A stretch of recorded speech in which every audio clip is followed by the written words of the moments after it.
Sir. Yes, come in. Good morning, sir. Morning, sir. बैठिए. Thank you, sir.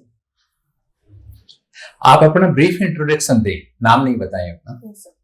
Sir, I've been born and brought up in Jaipur itself and finished my schooling from Jaipur. Post that, I did engineering and computer science from PIT Mesra, Ranchi. After that, I have been working as a basic computer instructor in secondary education department, Government of Rajasthan. I'm posted in Dausa. My hobbies include reading mythological fiction. अच्छा. आपने इतनी बढ़िया institute से, Birla institute से आपने है वो technical degree ली है. Yes, sir. और टेक्निकल डिग्री लेने का कोई मेन मकसद भी होता है. Yes, sir. उस मकसद से आप उस सेक्टर से आप है वो क्यों विमुख हो रहे हैं? Sir, actually, I did engineering as a backup career option. मैं शुरू से ही सिविल सर्विसेज में करियर बनाना चाहती थी, तो उसके लिए जो ग्रेजुएशन की डिग्री चाहिए थी, I chose engineering because it has good job prospects in industry. तो इसको आप अपने है वो इस एडमिनिस्ट्रेटिव सर्विसेज में है वो किस रूप में है वो आपके लिए ये हेल्पफुल रहेगी? Yes, sir. Engineering has taught me many things, like a problem solving aptitude. Engineering में हम algorithms पढ़ते हैं कंप्यूटर साइंस में. तो कुछ algorithms जैसे कि divide and conquer, उसमें प्रॉब्लम्स को छोटी छोटी प्रॉब्लम्स में डिवाइड करके उनको सॉल्व करके एक इंटीग्रेटेड रूप से पूरी प्रॉब्लम को सॉल्व करना सिखाया जाता है. तो इस तरह से प्रॉब्लम सॉल्विंग एप्टीट्यूड और किसी भी चीज़ को अप्रोच करने के लिए एक प्रैक्टिकल नज़रिया, ये मुझे इंजीनियरिंग से सीखने को मिला है. साथ ही टेक्निकल एक्सपर्टीज हासिल हुई है. एडमिनिस्ट्रेशन में भी आजकल टेक्निकल या डिजिटल यूज़ काफ़ी है, जैसे ई गवर्नेंस में. फिलहाल मेरी ड्यूटी SIR में IT टीम में है, तो उसमें भी मेरी टेक्निकल एक्सपर्टीज मुझे काम आई है. तो आप SIR में अभी काम कर रहे हैं. Yes sir. आप अपने टारगेट्स हैं वो पूरे कर चुके हैं. Yes sir, mostly. तो क्या प्रॉब्लम्स हैं वो आम जो ये BLO हैं इनको क्या प्रॉब्लम है वो फेस करनी पड़ रही है मुख्य रूप से है वो? सर, मुख्य रूप से BLOs के पास जो 30 डेज का टाइम है एन्यूमरेशन फॉर्म डिस्ट्रीब्यूट करने और कलेक्ट करने का, उसमें वो अधिकतम 3 बार वोटर्स के घर पे जाते हैं. तो उसमें कई बार वोटर्स अवेलेबल नहीं होते या फॉर्म्स पूरी तरह से या सही तरह से फिल करके नहीं दे पाते. सेकेंडली, फॉर्म्स कलेक्ट करने के बाद उन्हें एक BLO app ECI net application पे अपलोड करना होता है. तो उसमें कई बार टेक्निकल इश्यूज आ जाते हैं, या दिन में ऐप काम नहीं करता, रात में ज़्यादा काम करता है. सो इस तरह के थोड़े से प्रेशर BLOs को फेस करने पड़ रहे हैं, जिसकी हेल्प के लिए गवर्नमेंट ने टेक्निकल टीम और बाकी VDOs, पटवारी वगैरह इन सबको भी नियुक्त किया है एज पर द नीड. तो आपकी देखिए आपकी एजुकेशनल क्वालिफिकेशन हम देख रहे हैं कि 10 CGPA, 94, 8.54 CGPA. Yes sir. इतनी अच्छी क्वालिफिकेशन होने के बावजूद भी है वो आपने है वो महात्मा गांधी है वो गवर्नमेंट सेकेंडरी स्कूल में है वो as a basic computer instructor है वो ज्वाइन किया. ऐसा क्यों किया आपने फिर? यदि आपका ड्रीम ही है वो एडमिनिस्ट्रेटिव सर्विस था, तो आपने है वो एक पद जो दूसरे व्यक्ति को है वो नौकरी मिल जाती, उसको भी आपने है वो. सर, एक्चुअली सिविल सर्विसेज की प्रिपरेशन के दौरान ये जो वैकेंसी निकली थी कंप्यूटर इंस्ट्रक्टर की, ये पहली बार निकली थी और मेरे इंजीनियरिंग करने के जस्ट बाद ही निकली थी. तो मैंने इसका भी फॉर्म फिल किया ताकि मुझे गवर्नमेंट एग्जाम्स देने का एक्सपीरियंस मिले, और इसमें मेरा सिलेक्शन हो गया एंड आई जॉइन दिस ताकि मुझे एक फाइनेंशियल इंडिपेंडेंस भी मिल सके और मैं साथ में तैयारी कंटिन्यू रखूँ. अभी GDP की जो आंकड़े आए हैं, यस सर, उनको आप किस रूप में देख रहे हैं? क्या इनका जो अमेरिकी टैरिफ है उसका इम्पैक्ट है वो खत्म हो गया? सर, पूरी तरह खत्म नहीं हुआ, लेकिन ये उम्मीद से अच्छे आंकड़े हैं. पिछली तिमाही में 8.2% की क्वार्टर की GDP रही है, क्योंकि मैन्युफैक्चरिंग सेक्टर में 9% से ज्यादा की ग्रोथ रेट रही है. तो इस हिसाब से देखा जाए तो टैरिफ्स को काउंटर करने के लिए बाकी एरियाज में गवर्नमेंट ने जो फोकस किया है वो कारगर सिद्ध हो रहे हैं. GST reform generation 2. Yes sir. क्या है ये? सर, इसके तहत अभी कुछ महीने पहले ही इंडियन गवर्नमेंट ने GST के रेट्स में सुधार किया था.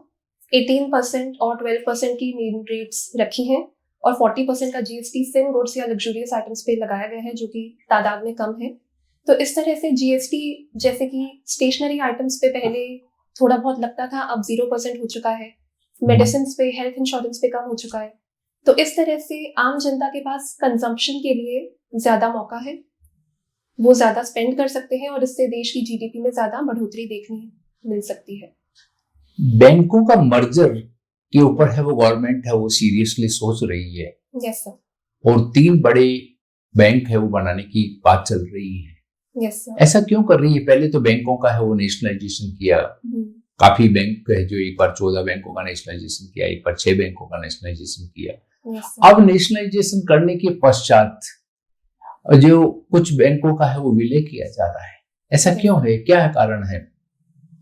सर आई बिलीव कि ऑपरेशनल सुविधा के लिए ये विलय किया जा रहा है कि रिसोर्सेज अगर बैंक्स मर्ज हो जाएंगे तो रिसोर्सेज का यूटिलाइजेशन एक जगह पर हो पाएगा और वो अपने टारगेट्स अगर पूरे नहीं कर पा रहे हैं कि उन्हें एक मिनिमम अमाउंट ऑफ क्लाइंट्स को सर्व करना है या फिर मनी बैलेंस मेंटेन करना है तो उन्हें मर्ज करके सुविधाएं उनको आसानी से उपलब्ध कराई जा सकती हैं। एक बैंकों में एनपीए की समस्या है वो सबसे बड़ी समस्या के रूप में देखते हैं। Non performing assets. क्या है ये non performing assets? Sir non performing assets I believe वो हैं जो कि अगर बैंकों से लोन लेते हैं और उसे चुका नहीं पाते सो वो एनपीए के अंडर कैटेगराइज किए जाते हैं। उन्हें जो टाइम लिमिट मिलता है उसमें वो लोन नहीं चुका पाते। सो ये बैंकों का कोई टाइम पीरियड है इसमें कि इतने टाइम के बाद में है वो उसको एनपीए है वो मान लेते हैं लोग? यस सर टाइम पीरियड है but I am not able to recall it currently. अच्छा। ये आप मुझे बताएं कि पुतिन की भारत यात्रा हो रही है। Yes sir. अभी रिसेंट मुद्दा रहेगा, आपका 1 तारीख को इंटरव्यू है। Yes sir. पुतिन की यात्रा पे है वो अमेरिकी भी नजर रहेगी, अमेरिका की नजर रहेगी। तो अमेरिका और रूस ये 2 महाशक्तियां हैं और दोनों ही महाशक्तियों की है वो भारत के ऊपर नजर रहती है। Yes sir. क्या कारण है कि भारत इनका है वो एक तरह से टारगेट बना हुआ है? सर इंडिया एक तरह से चाइना को काउंटर बैलेंस करता है एशिया में और रशिया और यूएसए दोनों कोल्ड वॉर के टाइम में अपोजिंग एंटिटीज थे और आज भी जैसे रशिया यूक्रेन वॉर में इन्वॉल्व है और यूएसए चाहता है कि ये खत्म हो जाए। यूएस प्रेसिडेंट ने एक पीस प्लान भी सजेस्ट किया है। तो इस वजह से इंडिया पे एक लिंचपिन की तरह नजर टिकी हुई है यूएसए और रशिया की कि वो किसका ज्यादा साथ देंगे। इंडिया को इस मुद्दे पर एक बहुत ही बैलेंस्ड अप्रोच अपनाना चाहिए। I believe free trade agreement क्या है? फ्री ट्रेड एग्रीमेंट, इससे क्या बेनिफिट्स हो सकते हैं? सर फ्री ट्रेड एग्रीमेंट एक तरह का ट्रेड एग्रीमेंट होता है 2 कंट्रीज या फिर कंट्रीज और किसी जैसे यूरोपियन यूनियन के बीच में, जिसके तहत वो ट्रेड के ऊपर लगने वाले इंपोर्ट टैक्सेस या टैरिफ्स में कुछ कटौती डिसाइड करते हैं ताकि ट्रेड फ्लो इजीली हो सके और टैक्सेस में ज्यादा कॉस्ट ना लगे। ये ब्रिक्स सम्मेलन के बारे में जानते हैं कुछ? Yes sir. क्या है ये ब्रिक्स का और अमेरिका है वो इस ब्रिक्स के राष्ट्रों से है वो कैसे नाराज रहता है, क्या कारण मानते हैं? सर ब्रिक्स एक मल्टीनेशनल ग्रुप है। Brazil, Russia, India, China, south Africa ये ओरिजिनल मेंबर्स थे और भी मेंबर्स ऐड हुए हैं रिसेंटली। तो सर ब्रिक्स पे कुछ समय पहले इस तरह के संकेत दिए थे कि वो डॉलर को काउंटर बैलेंस करने के लिए एक ब्रिक्स करेंसी लॉन्च करना चाहेंगे। तो ये चीज यूएस गवर्नमेंट को नागवार गुजरी एक तरह से, तो उन्होंने आगाह किया कि ऐसा ना करें। तो ब्रिक्स से इसलिए यूएसए थोड़ा सा उस पर ध्यान देता है कि क्या डिसीजन लिए जा रहे हैं। ये नाटो का क्या रोल है इसमें? जो sir NATO is North Atlantic Treaty Organization जो कि कोल्ड वॉर के टाइम यूरोप जो कि ईस्टर्न और वेस्टर्न ब्लॉक्स में डिवाइडेड था एक तरह से, उनकी एलिजेंस या तो यूएसएसआर या यूएसए के साथ थी। तो उस दौरान नेटो कंट्रीज ने मिलकर के ये डिसीजन किया था कि अगर एक भी कंट्री पे ईस्टर्न ब्लॉक के द्वारा अटैक किया जाता है तो नेटो के सभी मेंबर्स उससे खुद पे हुआ अटैक समझेंगे और उसका जवाब देंगे। G20 का समिट अभी रिसेंट हुआ है। Yes sir. कहाँ हुआ है और इसकी क्या मेन मुद्दे रहे हैं इसमें? सर ये साउथ अफ्रीका में हुआ है और G20 के मेन मुद्दों में सर थोड़ा क्लाइमेट को रिलेटेड बातें हुई है कि अडेप्टेशन और मिटिगेशन मेजर्स में क्या किया जाए। और इस समिट को यूएसए, चाइना एंड रशिया के प्रेसिडेंट्स ने अटेंड नहीं किया था। इंडिया से ऑनरेबल प्राइम मिनिस्टर हमारे गए थे। नेक्स्ट G20 का सम्मेलन है वो यूएस में होना प्रस्तावित है। yes, लेकिन यूएस की है वो राष्ट्रपति ने इसमें है वो भाग नहीं लिया, यस सर। क्या कारण मानते हैं? सर उन्होंने ऑफिशियली ये रीजन बताया है कि साउथ अफ्रीका में श्वेत लोगों पर अत्याचार किए जा रहे हैं। सो ये बताकर उन्होंने G20 समिट अटेंड नहीं किया है। ठीक है, एक चीज मैं आपसे पूछ रहा था, जयपुर के इतना पास है दौसा, फिर भी इंडस्ट्री इतनी डेवलप क्यों नहीं है दौसा में? सर इसके कई कारण हो सकते हैं। जैसे कि एक तो दौसा नया डिस्ट्रिक्ट बना है 2000 या उससे कुछ वर्ष पहले ही, तो वहाँ पे ट्राइबल पॉपुलेशन भी ज्यादा है और एजुकेशन का लेवल जयपुर की तुलना में कम है। तो वहाँ पे पहले इन आधारभूत सुविधाओं को डेवलप किया जाना चाहिए, जिससे धीरे धीरे इंडस्ट्री का भी डेवलपमेंट हो। और इसके अलावा सर मुझे लगता है इंफ्रास्ट्रक्चर अभी पूरी तरह से विकसित नहीं है। कनेक्टिविटी अच्छी है? कनेक्टिविटी सर नहीं, पूरी तरह अच्छी नहीं है। अच्छी तो है, आप आराम से आज डेली जा पा रहे हो? सर स्कूल के स्टाफ ने मिलकर प्राइवेट बस लगाई है, कोई पब्लिक ट्रांसपोर्ट डायरेक्टली जहाँ मैं पोस्टेड हूँ। ट्रेन से कनेक्टिविटी अच्छी है? सर ट्रेन से दौसा जा सकती हूँ मैं, लेकिन फिर दौसा से मुझे लवाण आने के लिए कोई साधन ढूंढना पड़ेगा। दौसा से लवाण कितना दूर है?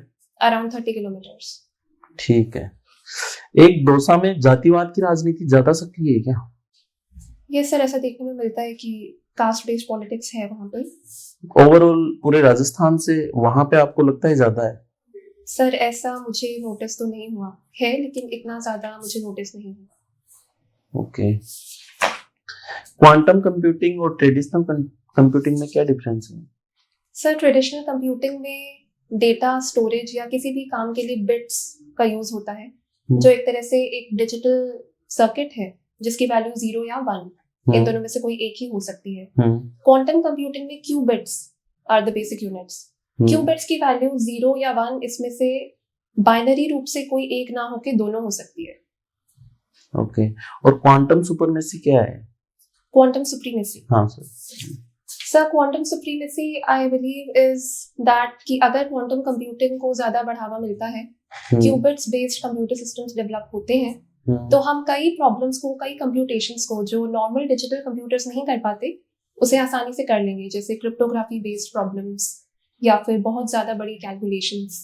अच्छा, क्रिप्टोग्राफी आपने कहा, क्रिप्टो करेंसी में माइनिंग प्रोसेस क्या है? सर क्रिप्टो करेंसी को माइन किया जाता है, जैसे अगर बिटकॉइन है तो उसके जो क्रिएटर थे उन्होंने ऐसा सिस्टम किया था कि क्रिप्टो करेंसी या तो किसी के पास है तो आप उनसे खरीद सकते हैं, या फिर आपको वो माइन करना पड़ेगा, यानी आपको कोई टफ मैथमेटिकल प्रॉब्लम सॉल्व करनी पड़ेगी तो आपको कुछ क्रिप्टो करेंसी का टोकन मिल जाएगा। माइनिंग प्रोसेस में सर बहुत ज्यादा पानी और बहुत ज्यादा रिसोर्स यूज होता है, क्योंकि कंप्यूटर्स को पावर चाहिए। तो ये है सर। ऐसे कोई एग्जांपल्स देखने को मिले जिससे इलेक्ट्रिसिटी की एक बड़ी प्रॉब्लम आई क्रिप्टो करेंसी के जनरेशन की वजह से? एग्जांपल्स सर अभी मुझे याद नहीं आ पा रहा, आई एम सॉरी। ठीक है। इस टेक्नोलॉजी को और कहाँ यूज किया जा सकता है? क्रिप्टो करेंसी के लिए। क्रिप्टो करेंसी जो माइनिंग पे बेस्ड प्रोसेस पे बेस्ड है, ठीक है, इसको और कहाँ यूज किया जा सकता है? सर क्रिप्टो करेंसी में ब्लॉकचेन टेक्नोलॉजी यूज होती है जिस पे ये बेस्ड है। बिल्कुल। ब्लॉकचेन एक तरह से डिसेंट्रलाइज्ड डिजिटल लेजर है जो कि सारे रिकॉर्ड्स मेंटेन करता है, उसमें प्रीवियस रिकॉर्ड्स कभी डिलीट नहीं होते। तो इसे हम हेल्थ केयर रिकॉर्ड्स में और सेंट्रल बैंक डिजिटल करेंसी इसमें यूज कर सकते हैं। ठीक है, गुड। एक मैं आपसे पूछ रहा था, आर्टिकल 143, ठीक है, अभी इससे रिलेटेड कोई मुद्दा रहा है?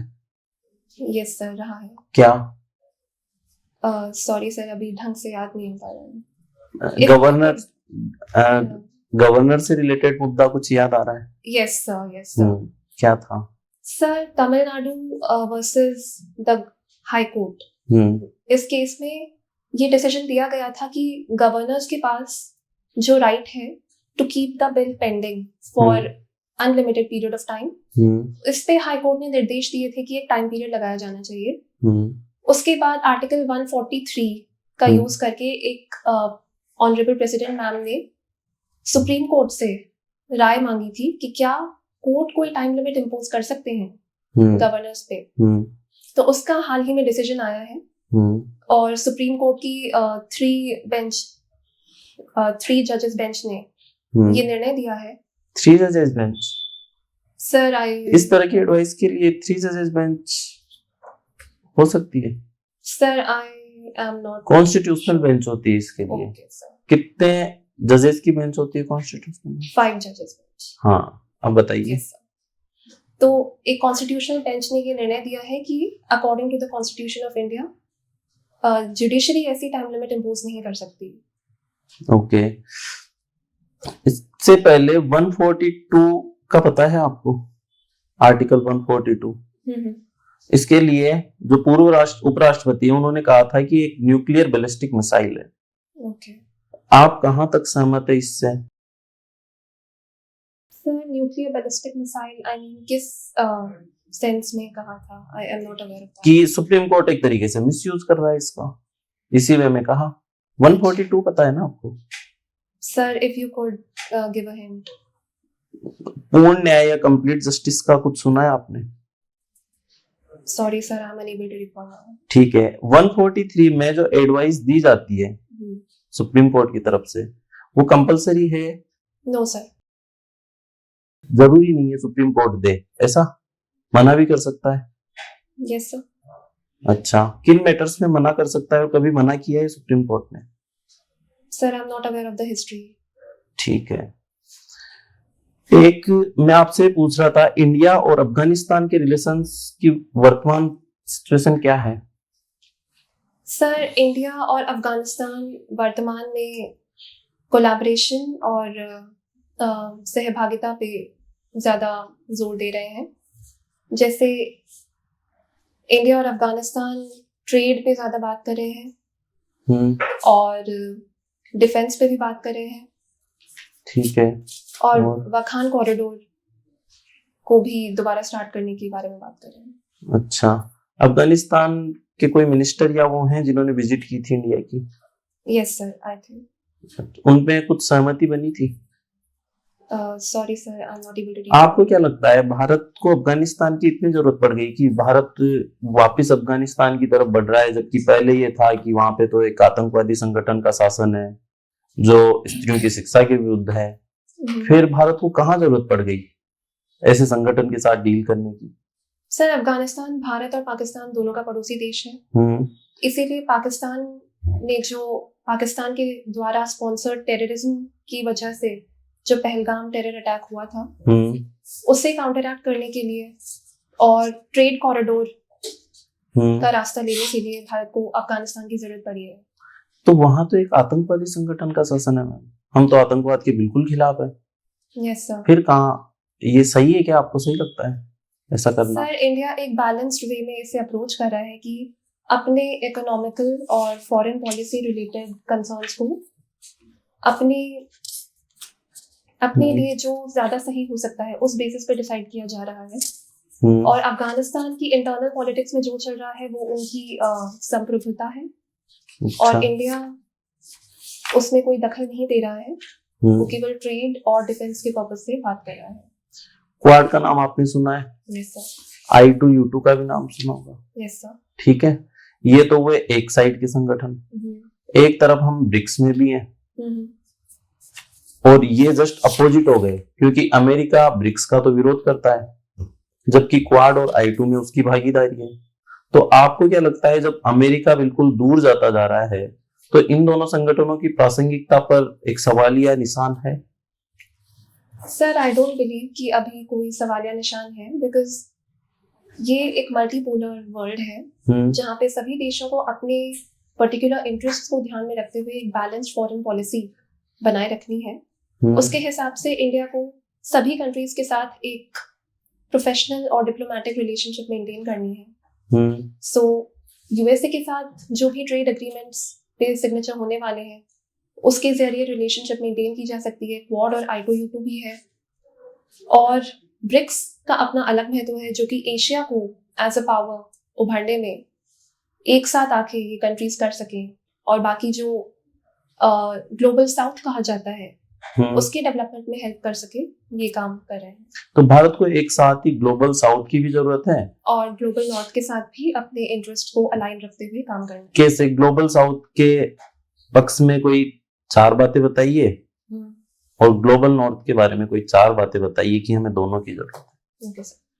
सर ग्लोबल साउथ में वो कंट्रीज हैं जो अभी डेवलप नहीं हुई हैं, जैसे कि एशिया की countries, African continent, south America. तो यहाँ पे रिसोर्सेज बहुत ज़्यादा हैं, तो फ्यूचर में इनका यूज में आया जाएगा। सर सेकेंडली यहाँ पे पॉपुलेशन ज़्यादा है, सो यहाँ पे ह्यूमन रिसोर्स की भी अवेलेबिलिटी है। थर्डली सर, ग्लोबल साउथ की जो कंट्रीज हैं वो एक तरह से जैसे साउथ एशिया में कल्चरली थोड़ी सी सिमिलर हैं। एंड फोर्थली, ग्लोबल साउथ की कंट्रीज हिस्टोरिकली डिप्राइव्ड रही हैं कई चीज़ों से, तो फ्यूचर में अगर वो डेवलप होना चाहती है तो उन्हें एक साथ मिलकर काम करना चाहिए।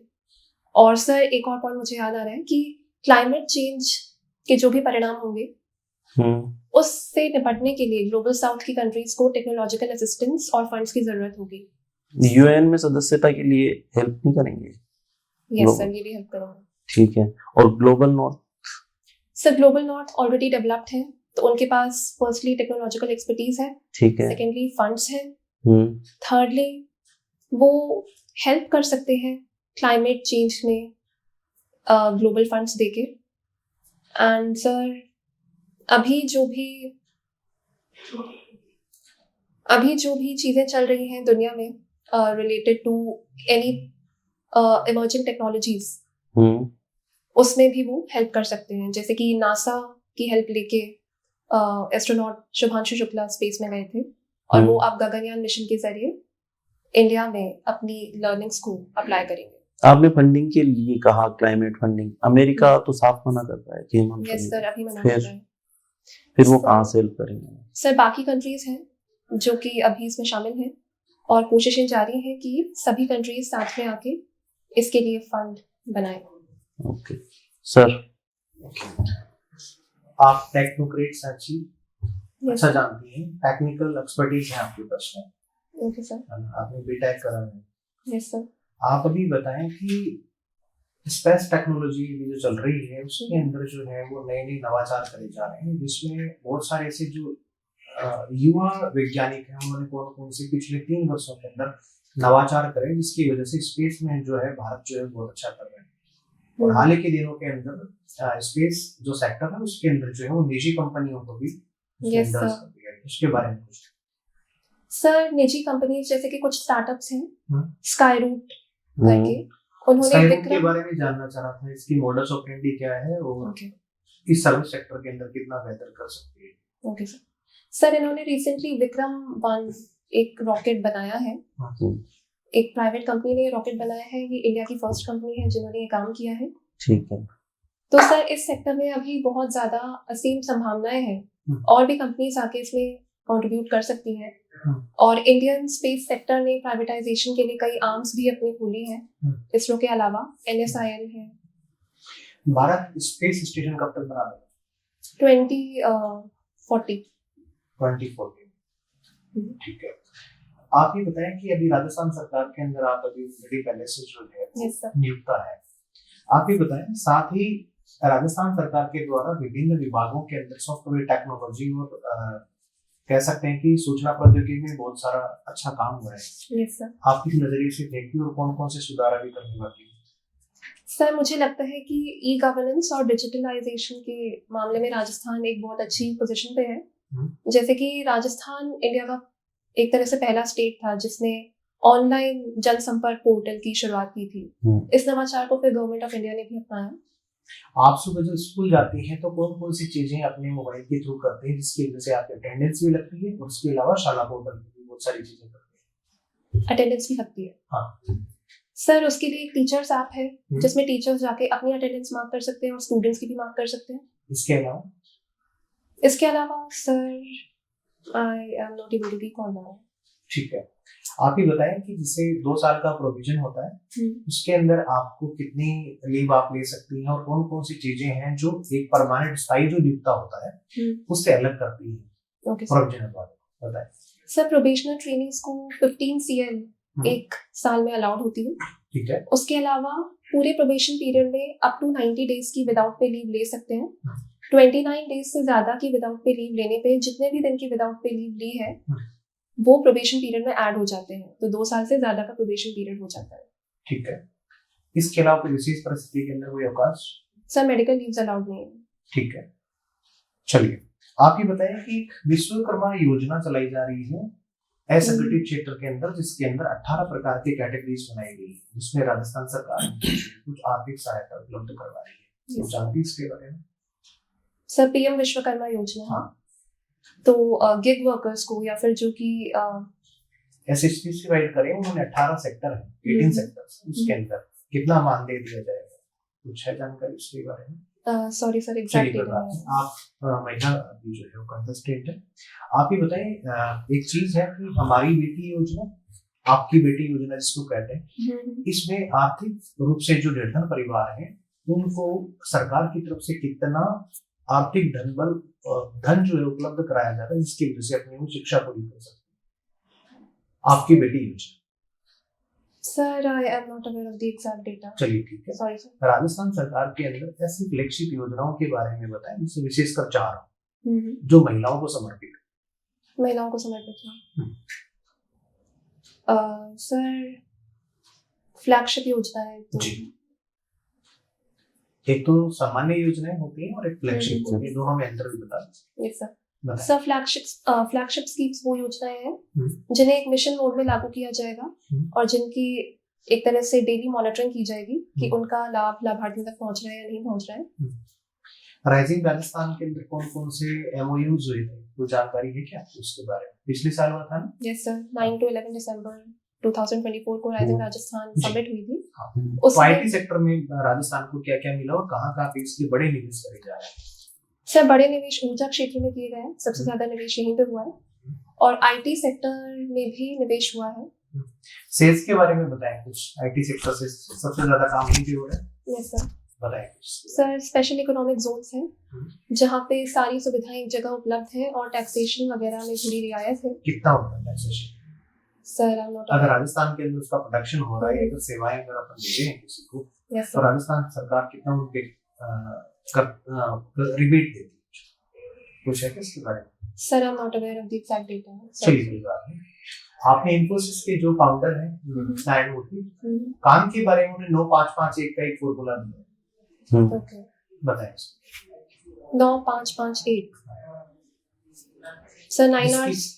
हाँ, जिसमें वो कहते हैं कि वेस्टर्न कंट्रीज के अंदर ऐसा हो रहा है, भारत में भी अगर ऐसा होता है तो उसके बाद उनकी बयान की तिरकनी भी हुई, विरोध भी हुआ उनका, लेकिन कुछ वो जो टीसीएस के इन्फोसिस के फाउंडर रहे हैं और आप आईटी सेक्टर से हैं और सर्विस सेक्टर के लिए काम करते हैं। ओके सर वो कह रहे हैं कि 9 आवर्स एटलीस्ट एक वीक में वर्किंग आवर्स होने चाहिए। और कितने वीक मतलब वर्किंग डेज की बात करते हैं वीक में? Sir I am not sure but at least 6 days। नहीं, कम कर दें 5 days। चलिए कोई बात नहीं। Okay sir. अभी विमेन प्रीमियर लीग के ऑक्शंस हुए, यस सर। कुछ बताएं इसके बारे में। क्या जो भारत की बेटियां और जो लड़के क्रिकेट खेलते हैं, दोनों को जो है पारिश्रमिक जो है वो बराबर दिया गया है, और राजस्थान की ऐसी कौन सी 2 बेटियां हैं जिनको किसी टीम के द्वारा उनको खरीदा गया? सर पारिश्रमिक तो बराबर नहीं है। WPL में दीप्ति शर्मा जो कि इंडियन क्रिकेट टीम के ऑलराउंडर हैं, उन्हें अराउंड 3.2 करोड़ रुपीस मिले हैं। राजस्थान की कुल किन 2 लड़कियों को ऑक्शन के अंदर खरीदा गया? राजस्थान की सॉरी सर अभी याद नहीं आ रहा। चलिए कोई बात नहीं। आप डीसीपी ट्रैफिक लगती है और जयपुर और दिल्ली एनसीआर के अंदर आप जिस प्रकार से AQI देख रहे हैं, अपने आप में उच्चतम स्तर पे पहुंचे। Yes sir. आपको डीसीपी ट्रैफिक लगाया जाता है, तो आप ऐसी कौन कौन सी चीजें करने वाली होंगी जिसकी वजह से प्रदूषण पे तो नियंत्रण हो, साथ साथ में ट्रैफिक की जो व्यवस्था हो वह भी बिल्कुल जो है वो सुगम तरीके से चले। और अगर पब्लिक ट्रांसपोर्ट को बढ़ावा देने के लिए आप कौन कौन से रूट को जो है वो इंडिकेट करेंगे, जिसमें मेट्रो की भी सुविधा हो सकती है, पब्लिक ट्रांसपोर्ट की भी, इसके बारे में कुछ बताएं। Sir as the DCP traffic मैं थोड़े मिटिगेशन मेजर्स सजेस्ट कर पाऊंगी, जैसे कि ट्रैफिक में दौड़ने वाली गाड़ियों की संख्या पर एक नियंत्रण हो, जैसे दिल्ली में ऑड इवन रूल था, उसी तरीके का कुछ यहाँ पे भी लगाया जाए। आप बताएं, कुछ नहीं आप ही बताएं कि आप ही को करना है। Okay sir. सर यहाँ पे भी ऐसा किया जा सकता है कि एक पर्टिकुलर रूट पे एक पर्टिकुलर नंबर ऑफ गाड़ियों से ज्यादा संख्या में गाड़ियां पास ना हो और गाड़ियां ज्यादा से ज्यादा इलेक्ट्रिक व्हीकल्स हों, इस ट्रांजिशन पे जोर दिया जाए। पब्लिक ट्रांसपोर्ट का ज़्यादा से ज़्यादा प्रयोग हो, हम्म। बसेस की संख्या बढ़ाई जाए, मेट्रो का संचालन हो और भी रूट्स पे। यानी ये- बहुत सारे जो लोग हैं वो ट्रैफिक नियमों का पालन भी करते यस सर। हैं और सभी जगह बत्तियां भी नहीं है ना, सारी जगह पे जो है ट्रैफिक वाले लग सकते हैं, ये भी मेरे हिसाब से बड़ी बात है। Yes sir. आप टेक्नो फ्रेंडली हैं आप, यस सर। और आप ऐसी कौन कौन सी चीजें इजाद करेंगी जिसकी वजह से ट्रैफिक पे जैसे ही कार आगे निकलती है ट्रैफिक बैरियर से तो आपके घर पे चालान आ जाए, और इसके अलावा अगर कितने चालान होने के बाद जो है आपका ड्राइविंग लाइसेंस और गाड़ी को भी जब्त कर लिया जाए। Okay sir. सर ड्रोन्स के जरिए ट्रैफिक पे नजर रखी जा सकती है। रिसेंटली जयपुर पुलिस ने राजस्थान पुलिस ने जयपुर में ये पायलट प्रोजेक्ट भी चलाया है क्राइम्स पे नजर रखने के लिए। तो पर्टिकुलरली ट्रैफिक पे नजर रखने के लिए ड्रोन्स का यूज किया जा सकता है और उनसे जो जानकारी है वो कमांड सेंटर्स को भेज के एक पर्टिकुलर नंबर ऑफ टाइम्स से ज्यादा अगर ट्रैफिक रूल्स का उल्लंघन हो रहा है तो चालान किया जा सकता है और उसकी लिमिट बढ़ाई जा सकती है। आप ही बताएं कि शादियों की सीजन चल रहा है, yes sir. Drone policy Rajasthan सरकार के द्वारा लाई गई है, कुछ है इसके बारे में आपको आइडिया? Not yet sir. चलिए ठीक है, मेरा अंतिम प्रश्न आपसे ये है कि आप जयपुर के रहने वाले हैं। Yes sir. ठीक है, और अभी जयपुर के अंदर जो है वो जो राजस्थान के उप मुख्यमंत्री दिया कुमारी जी के द्वारा घूमर फेस्टिवल का आयोजन किया गया। Yes sir. राजस्थान के पर्यटन क्षेत्र के अंदर जो है वो कितने नवाचार करे जा रहे हैं जिसकी वजह से विदेशी पाहुणों की संख्या ज्यादा भारत में वो लोग आए और राज्य की जो अर्थव्यवस्था उसमें राजस्व का योगदान जो बढ़ा। सर घूमर फेस्टिवल की तरह ही एक जयगढ़ हेरिटेज फेस्टिवल हो रहा है दिसंबर में ही जयगढ़ फोर्ट में। उसके अलावा और भी बहुत सारे फेस्टिवल्स हैं, बूंदी महोत्सव होता है, ठीक है, मरु महोत्सव होता है जयपुर की बात करें। जयपुर में। Okay sir. Jaigarh heritage festival के अलावा जयपुर लिटरेचर फेस्टिवल होता है सर, कब होता है वो? जनवरी में होता है। जनवरी। Yes sir. ठीक सर प्लीज। ये जो अमेरिकी टैरिफ के बाद में जो इंडियन आईटी कंपनीज हैं यस सर। इनके ऊपर काफी दबाव बढ़ा है। Yes sir. इनके शेयर्स की जो प्राइस है वो काफी कम हो गई है, क्या कारण मानते हैं? सर अमेरिकन टैरिफ्स की वजह से कंपनीज के पास जो पहले वॉल्यूम ऑफ काम था, वॉल्यूम ऑफ वर्क था, वो थोड़ा कम हुआ है। बिकॉज अगर ज्यादा टैरिफ लगेगा इंडिया से एक्सपोर्ट होने वाली सर्विसेज पे तो कंपनीज कहीं और से सर्विसेज लेना प्रेफर करेंगी। ये कंपनीज, भारतीय जो आईटी कंपनीज हैं वो ज्यादातर आउटसोर्सिंग का काम करती है। Yes sir. ये आउटसोर्सिंग क्या है? सब अपनी सर्विसेज एक्सपोर्ट करती हैं, सर्विसेज एक्सपोर्ट करती हैं विदेशी कंट्रीज में कंपनीज को, जैसे कि कॉल सेंटर सर्विसेज या फिर किसी चीज, कोई प्रोजेक्ट, कोई सर्विस बेस्ड प्रोजेक्ट अगर इंडियन कंपनी को दिया जाए तो इसे एग्जीक्यूट करके विदेशी कंपनी को सबमिट किया जाता है फॉर देयर यूज। क्या ये एक कारण है क्या जो रुपए का मूल्य है वो गिर रहा है? इसका कारण है क्या ये भी? सर एक कारण हो सकता है, और भी कई कारण है। और क्या कारण है? सर रुपए की तुलना में डॉलर मजबूत हो रहा है। क्यों हो रहा है? तो यही तो मैं जानना चाहता हूँ। सर डॉलर में ही ज्यादातर लेन देन होता है इंटरनेशनल ट्रेड में, और secondly sir US federal bank ने अपने गोल्ड रिजर्व्स को बढ़ाया है तो गोल्ड का भी प्राइस बढ़ रहा है और उसकी तुलना में रुपए नीचे गिर रहा है। अभी रिसेंटली लेबर कोड्स हैं वो काफी चर्चा में है। Yes sir. क्या कारण है? सर इंडिया ने लेबर कोड का रैशनलाइजेशन किया है। 4 लेबर कोड्स में पुराने सारे लेबर कोड्स को कैटेगराइज कर दिया है। क्या बेसिक ऑब्जेक्ट क्या है इसमें?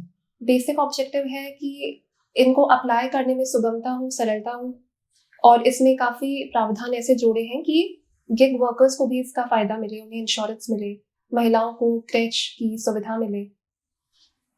ठीक है, आपका साक्षात्कार हो गया। Thank you sir. Thank you sir.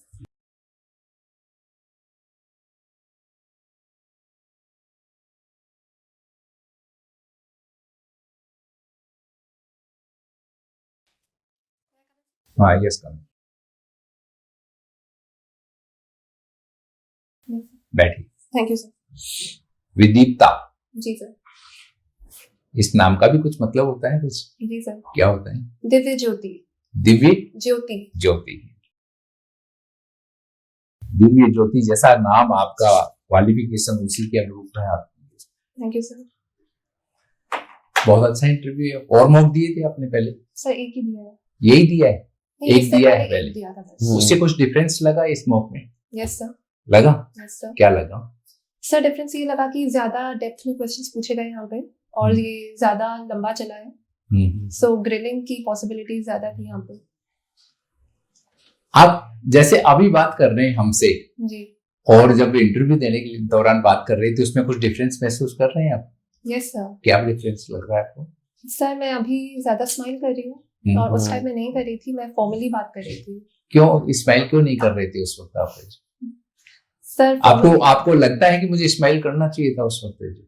Sir मुझे लगता है नेचुरल एक्सप्रेशन होना चाहिए और हल्की स्माइल की जा सकती है।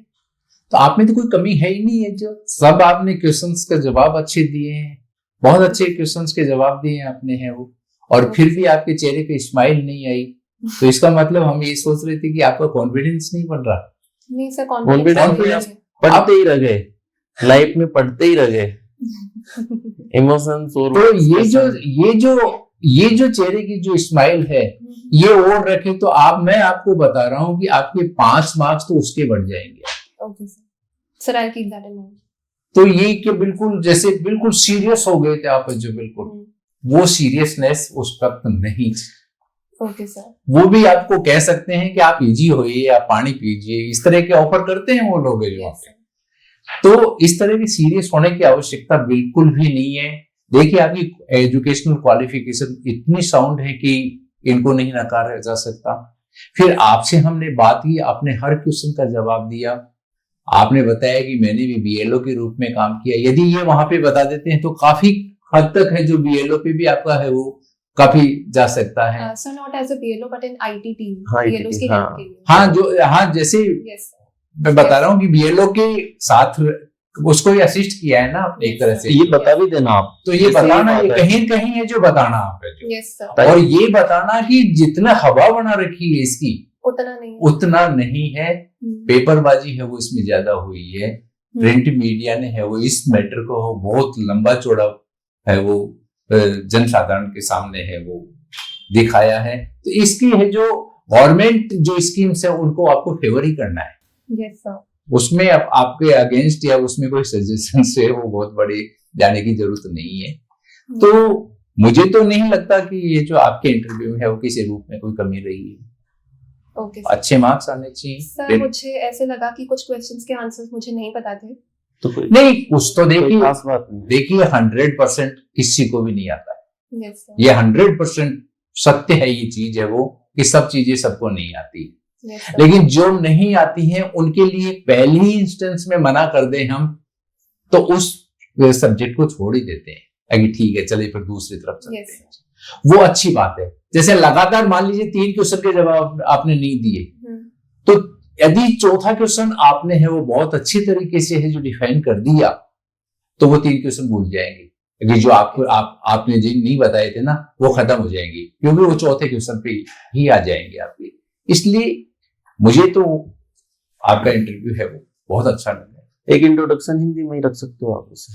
ठीक है सर, है ना, मिक्स कोई दिक्कत नहीं है, पर कोशिश क्योंकि वहां पे हिंदी वाले ज्यादा होंगे। Okay sir. नहीं, केसरी सिंह जी के बेस्ट केसरी सिंह जी वाले में तो कर दो, तो आप इंग्लिश में अपना इंट्रोडक्शन। हाँ ओके सर। है ना, ये क्वेश्चन आ सकता है। देखिए ये क्वेश्चन तो पूछा जाएगा कि आप अपने इतने अच्छे इंस्टीट्यूट से इतनी अच्छी परसेंटेज आपने है वो इंजीनियरिंग में ली है, कंप्यूटर साइंस में लिया है, कंप्यूटर साइंस में इतनी अच्छी क्वालिफिकेशन में प्राइवेट सेक्टर है वो आपको बहुत अच्छा पैसा दे सकता है, बहुत अच्छा पैकेज दे सकता है। तो आप ये इस छोटे पैकेज के जो रोजगार में क्यों आ रहे हैं, ये पूछ सकते हैं आप। पूछेंगे। देखिए गवर्नमेंट ऑफ इंडिया को, गवर्नमेंट को टेक्नोक्रेट्स तैयार करने के लिए बहुत पैसे खर्च करने पड़ते हैं। वो इस पे भी आपके ऊपर भी खर्च किए, और वो खर्च करने के बाद में आप एक जनरल क्वालिफिकेशन वाले स्टूडेंट के बराबर है जो आप नौकरी करना चाहते हैं। सर एक्चुअली ग्रेजुएशन रिक्वायर्ड होती है। नहीं वो तो बात है, मैं तो कह रहा हूँ वो आपसे क्वेश्चन जो पूछेंगे वो तो आप में और उस स्टूडेंट में क्या फर्क रहेगा। Sir I already bring in a certain level of technical expertise. बस आप उसके लिए आप इंजीनियरिंग सर्विस में जाती हैं, that time it will be okay. हाँ तब तक तो कहते हैं कि तब तो आपने है वो आपकी क्वालिफिकेशन के साथ न्याय किया है। बट ये जनरल सर्विसेज हैं, उसके अंदर आपकी जो टेक्निकल जो एक्सपर्टीज है उसका इस्तेमाल राज्य सरकार कहाँ करने वाली है। दूसरी बात है, जैसा सर ने भी फरमाया कि एक सामान्य स्टडी वाला ह्यूमैनिटी बैकग्राउंड का लड़का भी आपके साथ में कॉम्पीट करेगा, साथ में दोनों सर्विस करेंगे। एक तो नॉन कॉलेजिएट बीए है मान लो, वो भी आपके साथ आरएस बन रहा है, उसमें और आप में क्या फर्क रह गया? फिर आपको डू इट के अंदर तो पहले लगाया नहीं जाएगा, know about it do it, Yes. तो वहां पे तो बहुत बड़े लेवल पे जाने के बाद आपको काम करने का अवसर मिले या नहीं, है ना। तो आपको सरकार की जितनी भी जो योजनाएं हैं उनको धरातल पे लाने का काम करने वाली है। Yes, और आपके नीचे जिस प्रकार से आप एमजीजीसी स्कूल के अंदर कंप्यूटर एक्सपर्टीज के तौर पे वहां पे टीचर है, तो प्रिंसिपल को तो काम नहीं आता, वो आपसे करवा रहा है ना। तो वैसे आप एसडी को लगेंगे तो आपके नीचे क्लर्क होगा, वो करेगा सारी चीजें। भाई डॉक्यूमेंट की इनवार्ड करना, आउटवार्ड करना, सारी के सारी ई फाइलें करना, फाइलें जनरेट करने का काम आज आप एसडीएम होंगे तब करेंगे क्या? नहीं करेंगे, क्योंकि आपके पास काम ही बहुत होंगे। बिल्कुल बिल्कुल बिल्कुल। तो वहां पे तो कोई एक जो है 12वीं या जो है बीए क्लास वाला जो लड़का है लड़की है वो काम करेगा, है ना। तो सरकार बिल्कुल है कि वहां पे आपको जस्टिफाई करना, तो सवाल आपसे पूछा जा सकता है, वो लंबे टाइम तक ग्रिल किया जा सकता है। भाई ये ही पूछा, ग्रिल करेंगे आपको, ग्रिल करेंगे निश्चित रूप से, ग्रिल करेंगे, आपकी एजुकेशनल क्वालिफिकेशन को लेकर भी करेंगे आपको। तो सर क्या कहना, तो आपको ये बताना है कि मैं इफेक्टिव है वो जो इस मेरी जो एजुकेशन क्वालिफिकेशन है वो मैं इसको है जो मेरी एडमिनिस्ट्रेटिव सर्विसेज में है वो काम लूंगी,